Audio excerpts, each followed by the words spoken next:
салом дӯстон, дар ҳоле ки футболи бошгоҳӣ танаффус дорад, мухлисон дилу дидаҳояшонро бо бозиҳои тимҳои мунтахаб таскин мебахшанд.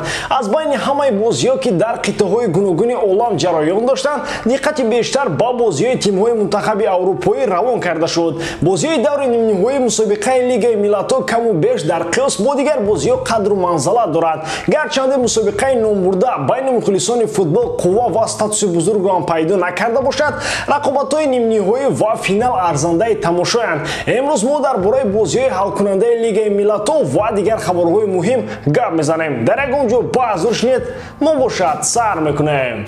Сараввал як рӯз пеш дар варзишгоҳи Сан-Сиро мунтахабҳои Италия ва Испания байни ҳам рақобат карданд. Такрори бозии даври ниҳоии чемпионати Аврупо. Дар ёро мунтахаби Италия ғолиб шуда ба финал баромад. Бисёре аз мутахассисон Испанияро дастаи беҳтарини он рақобат мегуфтанд. Пеш аз бозӣ сармураббии мунтахаби Италия Роберто Манчини қайд намуд, ки душвортарин бозӣ барои ӯ дар ёро маҳз рақобат бо испаниҳо буд. Дар ҳайати осии Италия ба фарқ аз он дидор танҳо ду тағйирот буданд. Ба мисли бозии нимниҳоии чемпионати Аврупо, италиёиҳо аз бозии маъмулии худ даст кашиданд. Онҳо ба усули бозии кӯҳнаи италиёвиҳо, яъне таваҷҷӯҳи бузург ба хатти дифоъ рӯй оварданд. Прессинги Испания чунон олӣ буд, ки шахсро ба андеша мебурд. Оё Энрике прессингро аз Наполеон омӯхтааст? Бо чунин ҷуръат ва матонат ба территорияи рақиб даромадан арзиши бузург дорад. Луис Энрике нақшаи бе надорад, ӯ як нақша дорад. Бояд ба пуррагӣ рафти бозӣ идора шавад. Дар як муддати муайяни дидор италиёиҳо ба прессинги Испания одат карда,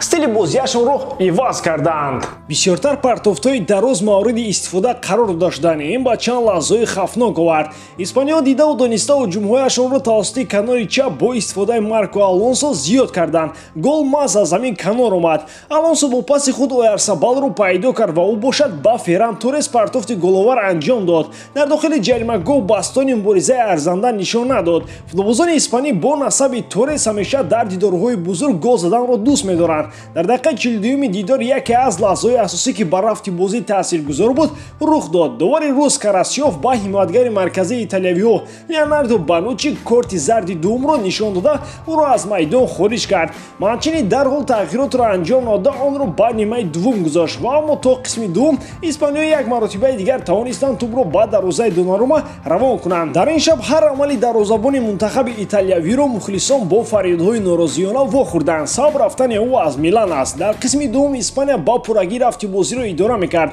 Италиёиҳо бо шарофати як аксулҳуҷум ба фирори хуби Киеса ба ҳамла як голро ба сама расонданд. Муаллифи гол Пелегрини шуд. Дар Сан-Сиро бозиҳои бебохти Италия ба анҷом расиданд. Дар 37 бозии италиёиҳо мағлуб нашаванда буданд. Ин рекорд аст, ки дар сатҳи бозиҳои тимҳои мунтахаб чанд даҳсола онро такрор кардан хеле душвор мешавад. Энрике ба тими миллии ҷавононро даъват карда, ҷиҳатҳои беҳтарини онҳоро ба ҳамагон нишон дод. Дар бозии дигари марҳилаи нимниҳоии Лигаи Миллатҳо, тимҳои миллии Белгия ва Фаронса дастаҳои якум ва дуюми рейтинги ФИФА ба майдон баромаданд. То охири нимаи якум шогирдони Роберто Мартинес тавассути Караско ва Лукаку ду голро ба дарвозаи фаронсавиҳо равон карданд. Фаронсавиҳо дар қисми дуввум аз хоб бедор шуда голзаниро шурӯъ карданд. Инҷо бояд ба Дидье Дешам офарин гӯем, ки бе тағйирот дар ҳаят тавонист рафти бозиро куллан дигар кунад.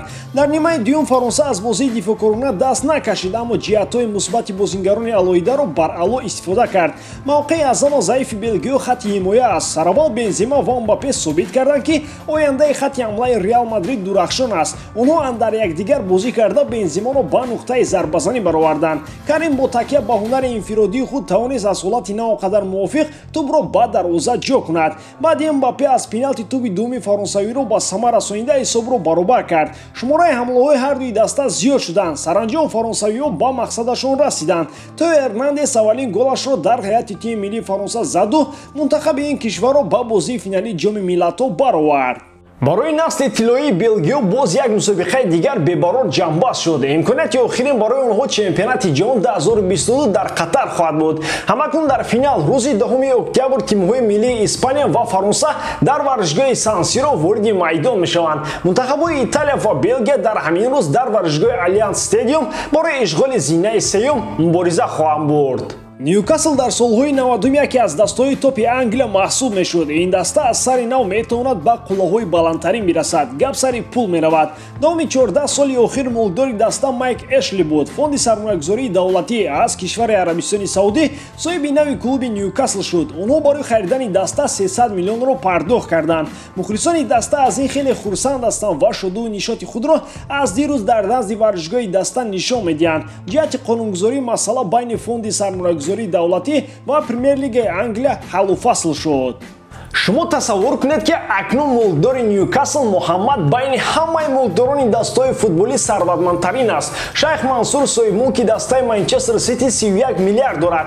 Акнун суол, ба фикри шумо соҳиби Ньюкасл чанд қадар пул дорад? 50 миллиард? 100 миллиард? Не, 434 миллиард доллари амрикоӣ. Ин маънои онро дорад ки Ньюкасл чандин маротиба аз Ман Сити ва ПСЖ бой аст. Дастаи мазкур агар сиёсати дурустро ба роҳ монда тавонад, қудрати харидани ҳамаи бозингарони беҳтаринро дорад. Ки медонад, шояд аз мавсими навбатӣ мо дар даста беҳтаринҳоро бибинем. Холланду Мбаппе метавонанд андешаи худро иваз карда Реал Мадридро ба истилои маъмулӣ кидат кунанд. Дастаҳои ПСЖ ва Ман Сити ҳам то омадани пулҳои нефт аз кишварҳои араб тимҳои миёна дар Фаронса ва Англия маҳсуб мешуданд. Пас аз омадани маблағи хоҷагони араб, ин дастаҳо танҳо мақсади ғалабаро дар ҳамаи мусобиқаҳо доранд. Мо метавонем боз бузург шудани як дастаи дигари Англияро мушоҳида кунем.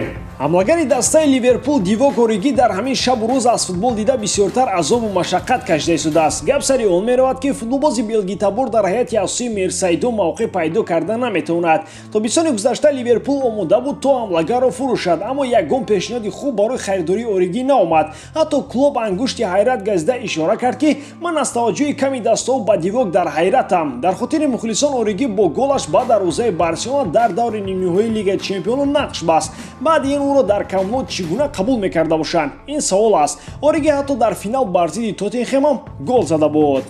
Новобаста ба ҳама ин хизматҳои шоён дар ҳайати асосии Ливерпул барои бозингари белгиявӣ ҷо нест. Агентони ӯ дар ҷустуҷӯи дастаи нав барои Ориги ҳастанд. Онҳо ҳамлагари 26-соларо ба дастаи Барселона пешниҳод карданд. Дар Барса айни ҳол задани голҳо проблемаи асосӣ аст, вале он ҷо гап сари бозии даставӣ меравад. Гап сари он аст ки шумори ҳамлагарони Барса зиёданд. Агуеро, Депай, Брейтвейт, Де Йонг. Барса дар ҳамин шабу рӯз аз паси ҳал кардани мушкилиҳои дигар аст. Барои ҳамин агентони Дивок бояд ҷустуҷӯро идома дода вариантҳои навро пайдо кунанд. ҳамлагари аргентинии дастаи ПСЖ Лео Месси дар саҳифаи якуми маҷалаи машҳури France Football ҷо дода шуд. акси Месси дар маҷала бо либосҳои ПСЖ оварда шудааст.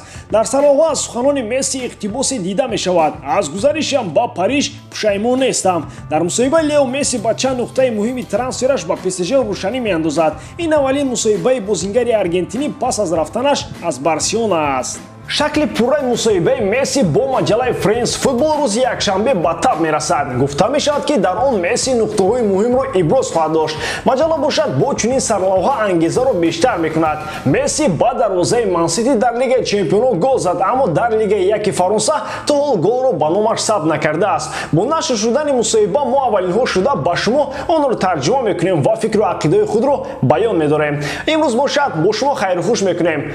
бо шумо буд Муҳаммад Гайров. хай дар паноҳи Аллоҳ.